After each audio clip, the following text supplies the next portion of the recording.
बड़ा जबरदस्त किस्म का वेलकम किया गया।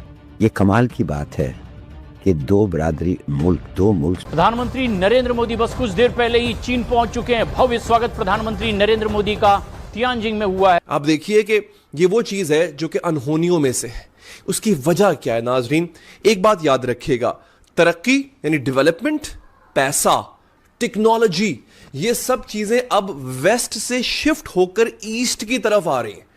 ईस्ट के अंदर जो है, जो बड़ी इकोनॉमीज हैं वो कौन सी हैं? चाइना, रूस, रशिया और इंडिया। 7 साल बाद भारत के प्रधानमंत्री नरेंद्र मोदी शेर की तरह चीन में घुसे हैं। अमेरिका को धूल चटाने के बाद पीएम मोदी ने चीन में कदम रख दिया है। तो शाम साहब, किस तरह से इस दौरे की सिग्निफिकेंस देख रहे हैं? दरमियान ये बढ़ती हुई एंगेजमेंट्स और ये विजिट साथ ही साथ इंडिया के लेंस से भी देखिएगा, एक ऐसे वक्त बड़ा लैंडमार्क विजिट है। इसमें बहुत सारी नई डेवलपमेंट्स भी हुई हैं। सबसे अहम आपने मुख्तलिफ मीटिंग का जिक्र किया और ये तस्वीरें अब अपने आप में बहुत बड़ी तस्वीरें बन गई है, क्योंकि पीएम मोदी की अगुवाई के लिए खुद चीनी वहां पहुंचे और रेड कारपेट पर उनका स्वागत किया। अब देखिए, रेड कारपेट तो दिख ही रहा है, इसके साथ ही साथ चीनी सेना सलाम करते हुए दिख रही पीएम मोदी को। और आगे जब हम आपको तस्वीरें दिखाएंगे तो उन तस्वीरों में आपको साफ दिखेगा कि पीएम मोदी के स्वागत के लिए वहां पर जश्न मनाया जा रहा है। महिलाएं नृत्य करते हुए दिख रही हैं। इंडिया किसी से डरता नहीं है। मैं पाकिस्तान में बैठूं, हमारी मुखालिफत है उनसे, लेकिन जो बात मानने वाली है वो मानने वाली है। इंडिया किसी से नहीं डरता। अमेरिका ने उन्हें रोका। और ये बात आप अकेले नहीं मान रहे, ये जो हमारे साबका प्राइम मिनिस्टर वो सच ये वर्ड्स कह चुके हैं कि इंडिया की अपनी पॉलिसी है और वो अपने फैसले खुद करता है। बिल्कुल ऐसा ही है। इंडिया की जो फॉरेन पॉलिसी है वो उस पर स्टैंड करते हैं। किसी की मजाल नहीं है किसी और मुल्क के देखे उन्हें। अगर कोई देखता है, चाहे वो उनका अलाई क्यों ना हो, अमेरिका को देख ले। अमेरिका ने कितना रोका था कि रशिया से तेल ना खरीदे। अमेरिका ने कितना कहा था कि रशिया से वेपन्स ना खरीदे। अमेरिका के इन सब रोकने के बावजूद इंडिया ने ऑयल भी खरीदा, कम दामों पर खरीदा, अपनी इकोनॉमी को स्टेबल किया, वेपन्स खरीदे और पूरी दुनिया के अंदर सबसे बड़ा वेपन खरीदने वाला इंडिया मुल्क बन गया था। जब उनकी फॉरेन पॉलिसी ऐसी होगी, जब वो एक सबसे बड़ी स्टेट बनकर उभरेगी, तो फिर जाहिर सी बात है इंटरनेशनल पॉलिटिक्स के अंदर उनका एक बहुत बड़ा हाथ होगा। क्योंकि इंडियंस मैसेजिंग कर रहे हैं अमेरिकन को कि देखिए, अगर आप हमारे साथ इस तरह करेंगे, हमारे साथ ये जो टैरिफ लगा दी है, ये किया वो किया, तो हम फिर जो है वो खामोश नहीं बैठेंगे, हम अपनी ऑप्शंस एक्सरसाइज करेंगे।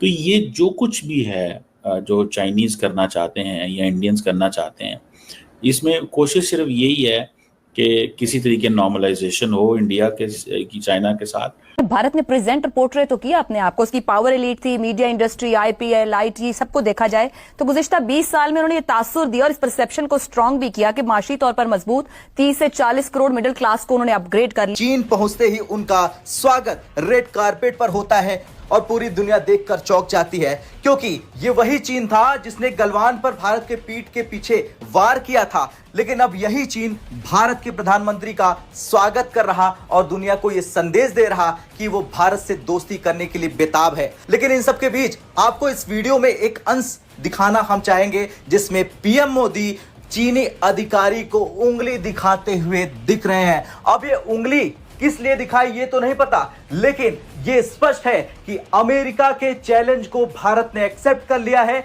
और अमेरिका को बता दिया है उसके 50% टैरिफ की धूल अब भारत उड़ा देगा। और शायद अब अमेरिका को ये अंदाजा भी हो चुका है कि भारत नहीं झुकने वाला और इसीलिए एक के बाद एक अमेरिकी अधिकारी, मंत्री लगातार भारत पर बयानबाजी कर रहे हैं। लेकिन पीएम मोदी ने सीधा ये उंगली दिखाकर दुनिया को ये संदेश दे दिया कि भारत के प्रधानमंत्री अब पहुंच चुके हैं चीन की धरती पर और चीन की धरती पर उनकी ये तस्वीर अब सोशल मीडिया पर वायरल हो रही। ओपन चैलेंज करता है, अमेरिका को भी आंखें दिखाता है, हर कंट्री को आंखें दिखाता है। इंडिया आंखें दिखाएगा, उसके खजाने भी भरे हुए हैं, उसने किसी से लोन भी नहीं लिया, वो जिसको मर्जी चाहे आंखें दिखा देता है, जिसको मर्जी चाहे बैन कर देता है, जिसके मर्जी मुल्क चले जाता है और हर जगह उनका स्वागत होता है। दूसरा ये भी है ना कि इंडिया कहता है, अभी इंडिया भी जापान में थे मोदी साहब, वहां पे कह रहे थे हम ग्लोबल साउथ के लीडर हैं, हम स्प्रिंग बोर्ड हैं ग्लोबल साउथ का।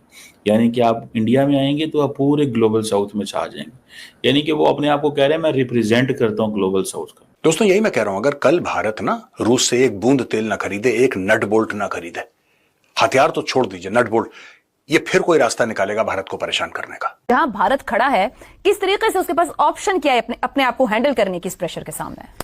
देखिए, हिंदुस्तान ने अपने आप को जो प्रेजेंट किया वो तो सारी दुनिया ने तस्लीम किया। ये एक मुल्क है, उसकी इतनी बड़ी आईटी इंडस्ट्री है, वो एक आईटी एक्सपोर्ट कर रहा है। वो अमेरिका के अंदर देखिए वो कहाँ तक उनका रसूख है, एकेडेमिया में क्या है, सिलिकॉन वैली में क्या है। तो उनका, और बड़े बड़े जब ये इदारे हैं सारे, इनके ऊपर पहले नंबर पर ही तो दूसरे नंबर पे आपको नजर आ जाते हैं हिंदुस्तानी। तो वो एक $650 के उनके फॉरेन रिजर्व्स हैं, तो वो एक इकोनॉमी ग्रोइंग, उसमें कोई शुबा नहीं। प्रधानमंत्री के जो बढ़ते कदम है वो कहीं ना कहीं भारत की जो बढ़ती हुई ताकत है, जो समृद्ध विरासत है, उसे और भी अग्रसर कर रही है। यानी कि ये रेड कारपेट भारत के लिए है, भारत की जनता के लिए, भारत के मान और सम्मान के लिए। तो चीन किस तरीके से भारत का स्वागत कर रहा है। शी जिनपिंग के साथ जो है वो भारत के टर्म्स आप देख ही रहे हैं कि काफी अच्छे होते चले जा रहे हैं। आपको क्या लग रहा है कि इस वक्त पाकिस्तान कहाँ स्टैंड करता है, और क्या शी जिनपिंग जो है वो भारत के मुकाबले में पाकिस्तान को थोड़ा सा साइडलाइन करेंगे? क्यों ट्रंप उन्हें डेड इकोनॉमी कह रहे हैं 650? अच्छा, अब उनको परसीव कैसे कर रहा था अमेरिका के हवाले से हम देखते हैं। अमेरिका तो उनके साथ, यानी चीन का रसूख कम करने के लिए इंडो पैसिफिक में वो मुसलसल उनके साथ चलता चला आ रहा। तो ये लिमोआ, ये क्वाड, ये कॉम का, ये सारी जो चीजें थी, ये क्या है? ये सारे इशारे थे कि हिंदुस्तान जो है वो हमारा पार्टनर है मगरिब का, और हम चीन को कंटेन करने की एक पॉलिसी इस रीजन में बना रहे हैं। हम सब देखते रहे, मुआशी ताउन देखिए किस तरह का हो रहा है। हर कंपनी ने तो आके यहाँ पर बनाया हुआ अपना सेंटर, और इतनी बड़ी मंडी, और ये सारी बातें अपनी जगह दुरुस्त थी। अब अगर हम इसको समझने की कोशिश करें तो मेरा ख्याल है हमें यहाँ से अंदाजे लगाने के बजाय वहां पर जो लोग मौजूद हैं, ट्रंप वॉचर्स, इंडिया वॉचर्स, जो करीब से देखते हैं, सहाफ़ी हैं, माहिरीन हैं, बल्कि साइकोलॉजिस्ट भी हैं, इन सब की बात सुननी चाहिए कि ये क्या कह रहे हैं। क्योंकि अमेरिका के अंदर से अब ऐसी आवाजें आना शुरू हो गई हैं, इंस्टीट्यूशनल लेवल पे आवाजें आना शुरू हो गई हैं, और आवाजें ऐसी हैं। पीएम मोदी से मिलने के बाद देखिए चीनी लोगों ने क्या कुछ कहा। My husband from India, so today we are very happy to come here to see Modi ji, and he give my baby all a blessing, and this is most important. Well, it's so excited, and I think we do our best. And I think Prime Minister he liked our music, classical music. It's so excited. Pakistan ने क्या करा कि हाँ माई बाप, आपसे बड़ा और कौन हो सकता है, आप तो खुदा हैं साक्षात, आपके चरण कहां हैं प्रभु। ये सब पाकिस्तान ने बोला। पाकिस्तान के लिए लेटना बड़ा आसान होता है, क्योंकि पाकिस्तान पिछले 78 साल जब से पाकिस्तान बना है, पाकिस्तान लेटता चला आया है। कभी चीन के सामने, कभी सऊदी अरब के सामने, कभी अमेरिका के सामने पाकिस्तान लेटता है। इसको ऐसा लगा कि पाकिस्तान भी लेट गया तो भारत तो कम से कम हमारी बात मान ही लेगा। डोनाल्ड ट्रंप ने कभी भी अगर इतिहास पढ़ा होता, कभी भी इतिहास पढ़ा होता, तो उसको एक बात पता लगती कि भारत झुकता नहीं है। हाँ, हमें प्रॉब्लम्स हैं। क्या ये 50% टैरिफ से भारत को प्रॉब्लम है? बिल्कुल है। मैं बड़ी माजरत के साथ ये कहने को बड़ी अच्छी बातें होती हैं कि ये लातो तो लात रख के बैठा सी। ये हमारे यहाँ पे ना एक ये पिछले चंद सालों के अंदर ये बड़ा इसको पेश किया गया। वो जब उनके सामने बैठे हुए तो टांग के ऊपर टांग रखी हुई थी। और भैया आपकी टांग के ऊपर टांग रखने का मैं कोई फर्क नहीं पड़ना, आपकी टांग जो है ना तब हमारे काम आएगी, हमारे मुल्क के हालात ठीक हो। वरना मैं ताड़ी लाता था, मैं की करना था। आप अपनी टांग अपने पास रखें। असल बात यह है कि मुल्क हमारी जो है ना वो अपनी टांगों पर खड़ा हो सके।